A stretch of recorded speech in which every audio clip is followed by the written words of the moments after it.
દર્શક મિત્રો, તન્ના સમાચારમાં આપ સૌનું હાર્દિક સ્વાગત છે। સમાચાર છે કે ઉપલેટામાં જૈન જાગૃતિ ટ્રસ્ટ દ્વારા ઉનાળાની ગરમીને ધ્યાને લઈ જાહેર ચોકમાં લોકો માટે ઠંડી છાશ વિતરણ કરવામાં આવી।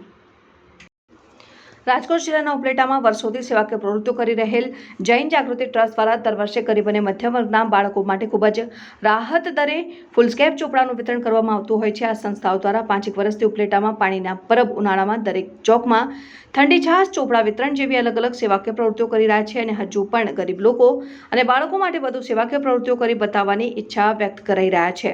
આજે પણ આ સંસ્થાઓ દ્વારા ઉપલેટા શહેરના બાપુના બાવલા ચોક ખાતે ધમધમતા તાપથી લોકોને રાહત મળે તે ધ્યાને લઈને જાહેર ચોકમાં જ્યાં લોકોની વધુ અવરજવર હોય ત્યાં ઠંડી છાશનું વિતરણ કરવામાં આવ્યું હતું, જેથી ગરમીમાં ખરીદી કરવા આવતા લોકો થોડી રાહત અનુભવે અને લોકોને થોડી ઠંડક મળી રહે। રિપોર્ટર સરફરાજ કોડી, તન્ના સમાચાર, ઉપલેટા।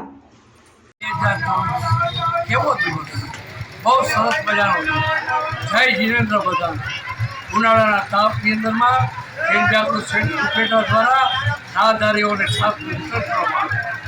જૈન જાગૃતિની પરંપરા છે રસ્તેથી તડકામાં રસ્તેથી દખડતા મનુષ્યને છાશથી ઠંડક આપવામાં આવે।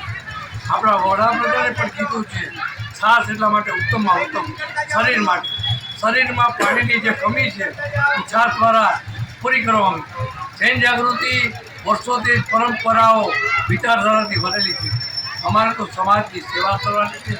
આજે છાશ હોય, આવતીકાલે પાણી હોય, સમ એરિયામાં અમે દેવા જવાના છીએ છાશ અને નોટબુકનું પણ વિતરણ કર્યું। આ છે જૈન જાગૃતિ એટલે પરસ્પર પ્રેમ અને પરિચયથી પાકતો પરિવાર।